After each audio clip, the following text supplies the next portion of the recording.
Special Operations, Covert Ops, Espionage, The Team House, with your hosts, Jack Murphy and David Park.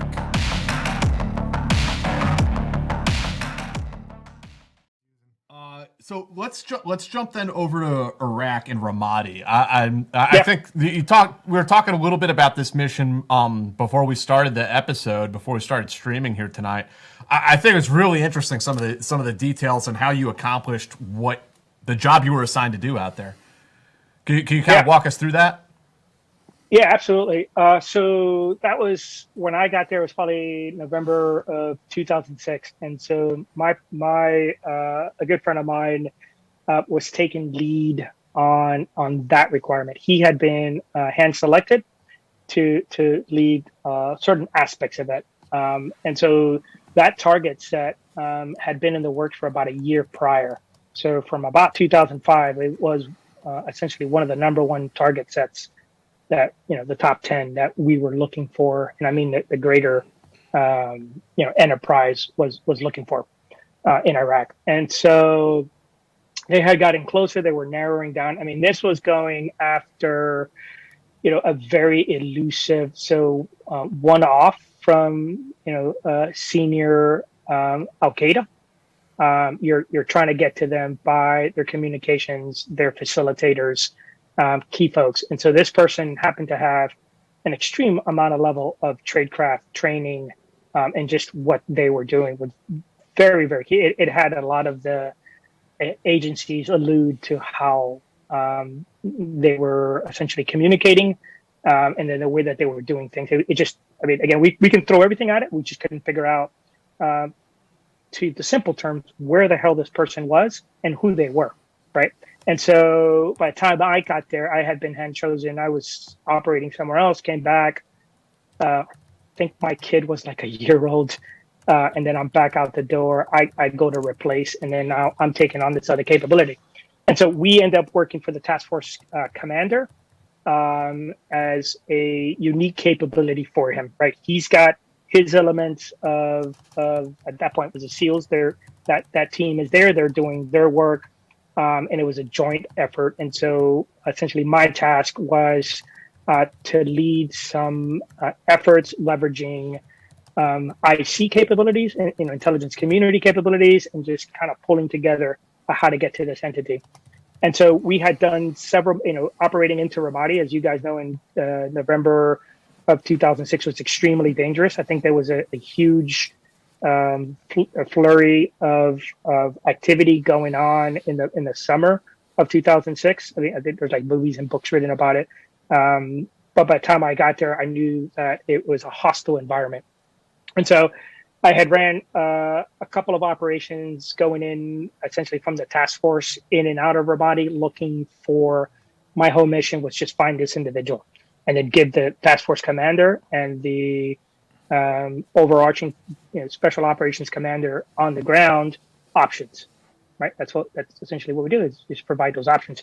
And the one really big mission was there was going to be a cordon sweep by the Marines and sort of the Army going from one side of Ramadi all the way across.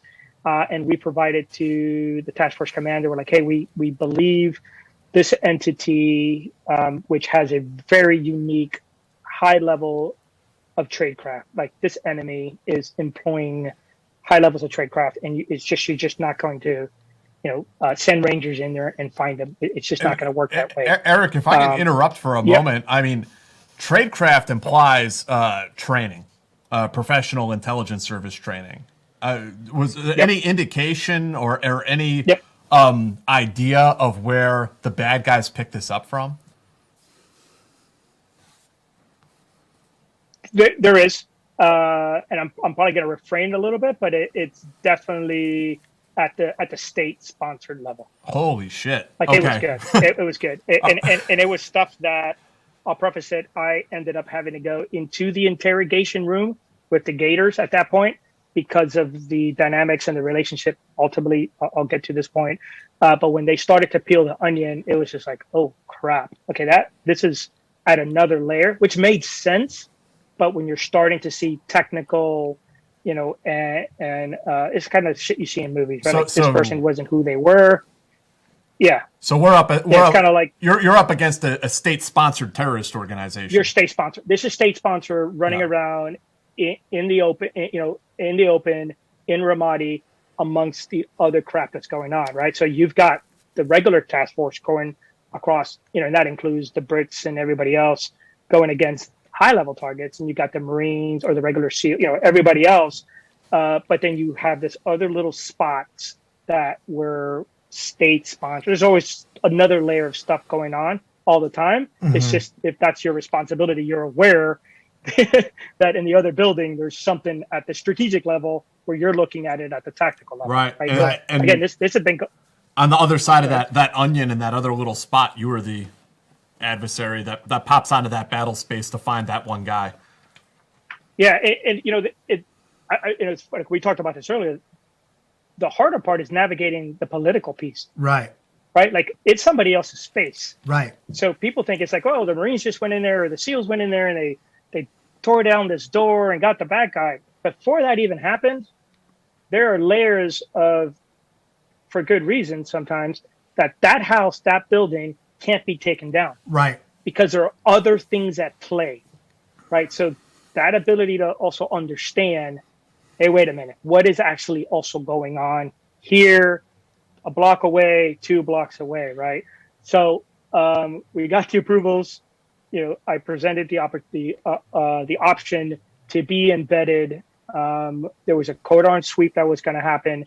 So that means then when these things happen, the populace knows that the Marines and the military are going to come through. So they're going to hunker down, right? And activities are going to go down. And we're going to do all of this PR kind of stuff. So quickly grabbed my kit, flew over, embedded I want to say they were the second ID, their scout platoon, right? Because this is the colonel that was in charge of them knew somebody from the task force, which again, it's usually who these friendships that go a long way that help facilitate these operations. So, I got my little Erick ruck full of kit, my guns and stuff, and my uniforms.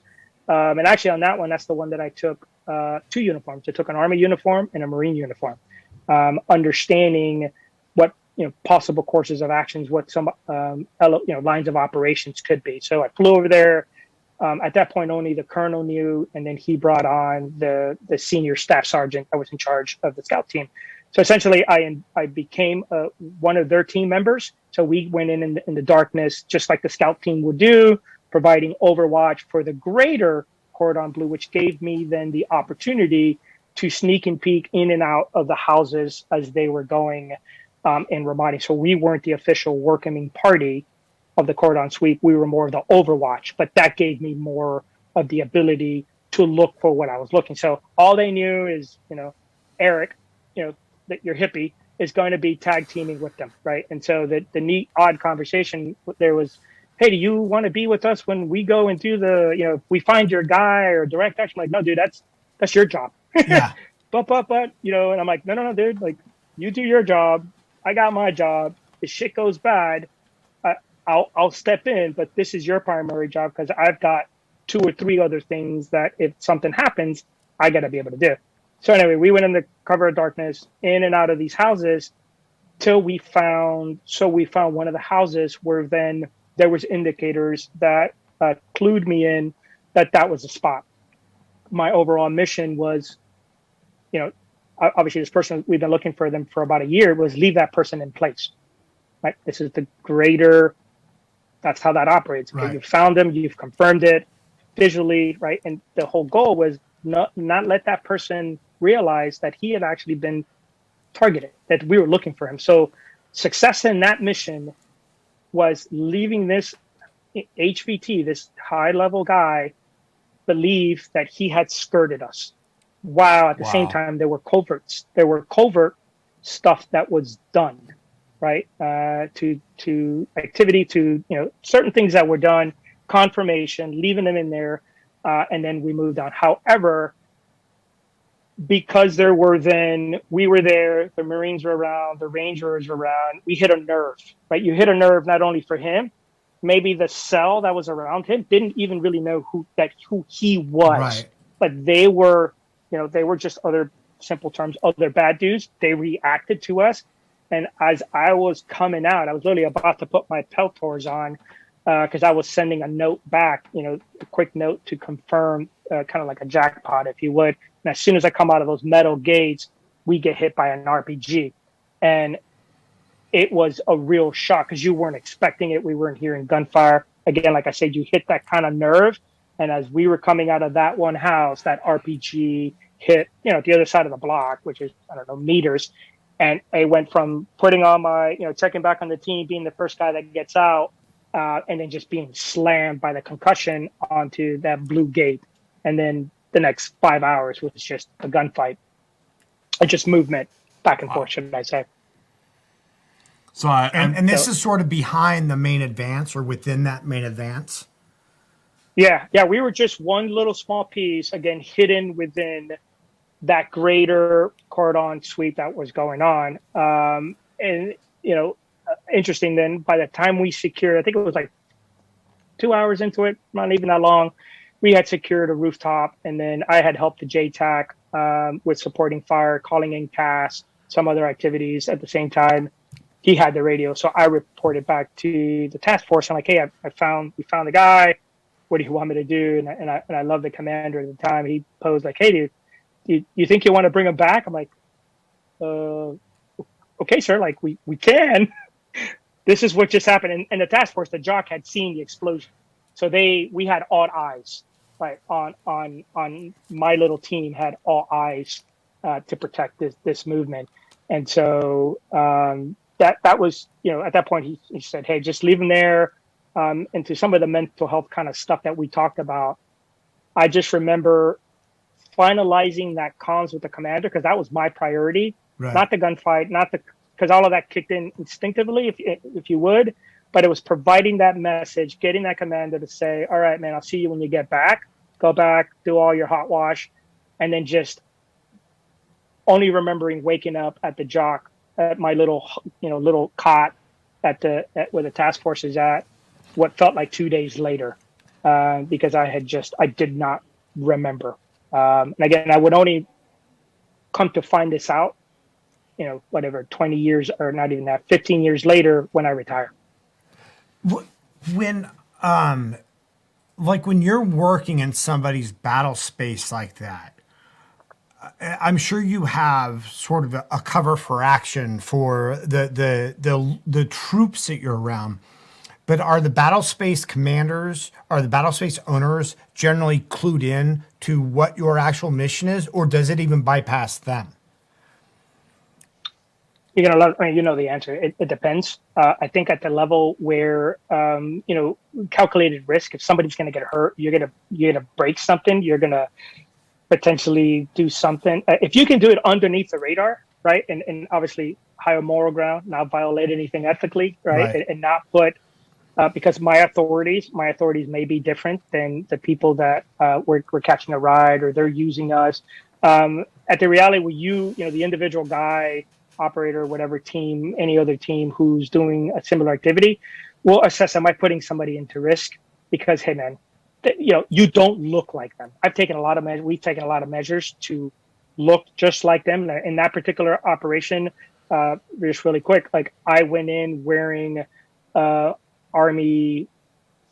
Army uniform, which I don't even know why I even took them. I think I took them so I can get out of country if I had to go to Qatar. Right? Like I never wore them, but I wore them to go be like the scouts because that's what they wore. So I had everything that they wore, except I had a big beard. But then the whole story was I looked like a Terp. So you can play that for those 10 minutes. You got that gray area of 10 minutes.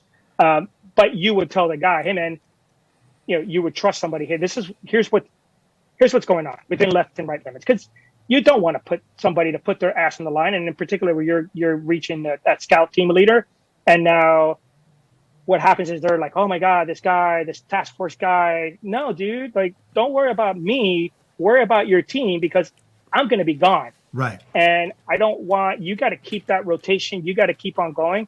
And then also you want people to feel part of a greater something. Right. So I thanked them. I would bring them in. you're like, hey, that's the guy, and they're like, they don't know. There's so much shit going on. Right. And then a month later, to this story, there's 15 hits across 2 major cities. So the dudes are probably like, okay, I was part of that. Right. Right. And hopefully their commander went back and said, you were part of it. And I've seen that to be with a lot of my other former friends, that they have built these relationship with these commanders or these sergeant majors or these people that helped us. So you're alluding to sort of the aftermath of this operation, that there down the line there was an action taken against the high value target that you were after that night. Yeah, so that not by the time I got back, I think I got back like a day later, or when I woke up and I got back. We then went to work for about another month, and this was just intense, development of a target at the levels that you kind of read about, where all capabilities are brought in. It's just amazing. Like the teams of teams, right? Like we brought in all kinds of experts. We brought them into this joint and just developed, provided a variety of options. And then the target sets grew and grew and grew. So when it's done, it isn't just going, as you guys know, and go and just take out that bad guy just because the time is right. You leave it up to other echelons to figure out what the best way to do it and when to do it. And then there's all kinds of authorities and stuff that happens. So there's some patience. So essentially a month later, then the Rangers, I went, and then at this point I went in with specifically to go get that guy with a Ranger element that was with us there. And those guys were amazing. The funny story is I went to the team leader and I briefed him. I'm like, okay, here's what we're going to do. We're going to be one of 15 other hits. When you go in here, I'm going to go confirm, and then I need you to pull everything out of there. And he's like, hey, Eric, you do know that these are Rangers. And if you tell them to pull everything off of that hit, they're going to pull the fucking microwaves. They're going to pull the lamps. They're going to pull the shades. Right. Okay. Thank you. Only take anything that's electronic. He's like, anything that's electronic? I'm like, take anything that's electronic. So if someone can draw a picture of Rangers hitting, these 2-story house, taking these bad guys out, which is one thing, but literally carrying microwaves, carrying computers, carrying lamps, because again, as you mentioned, you alluded, Jack, at that level, you're taking everything because you're looking at stuff at a state level. Right. It is so important. That was a huge SSC effort. It hadn't been done in a long time, but the Rangers were just so happy to go do that, right? They went in there, dude, and they were so happy. I got the microwaves. Well, I got the lamp. They didn't know, You got five guys wheeling the fridge out. Dude, I'm having I'm having flashbacks to an operation we did in Balad for some reason, even though we were Task Force North. And it's the same kind of thing. They wanted us to pull all the electronics off of that mission, and we pulled everything. And then when we walked, because the target was right next to the fob, we walked back onto the fob.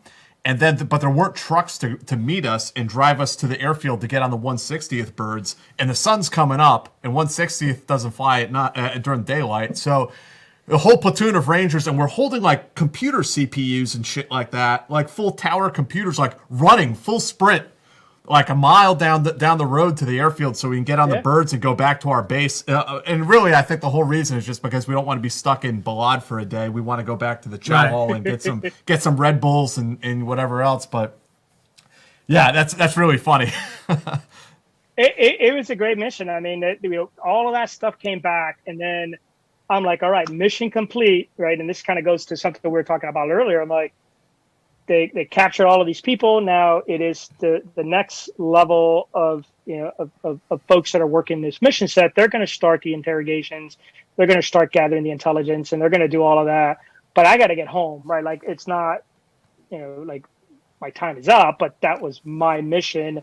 And I'm already getting indicators that I got to train up for other things to go do, which I did. I ended up deploying literally 3 weeks later in a completely different hemisphere for a hostage rescue type thing, which had been going on for a long time, which I was very happy that I got to go do. But when I got back, it then came to the higher powers and go, hey, you've built a relationship with this person and the entity, and you know them so well. I had psychiatrists that actually worked for us that were just understanding how these people think, breathe, and that whole was fusing on a whiteboard, right? We had this whiteboard of death, and everything was being put in there. And they're like, yeah, the boss wants you to go, and you're going to go and hang out with the Gators for a week because you have built a relationship with this individual.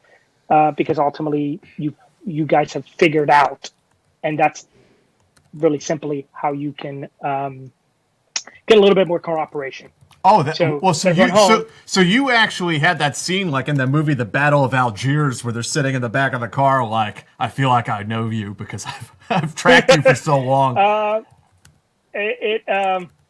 Yeah, I mean, I had to go back in there, and so I got to sit and watch a day of the process going, and then the next day I was in the booth for about 2 or 3 days in that cycle. How did this gentleman respond to having you there? It was kind of checkmate. Yeah, we got you. It was that sense of. It was checkmate at the level of, if you would, Dave, the IC officer to the IC officer, right? At that trade craft, at that level, you're like, okay, you got me. And that's actually been later on. We used it in again to you talk about at the schoolhouse of hey man, we didn't know this was going to happen, but this is what we can do. This is what people can do. These are the ideas we bring out.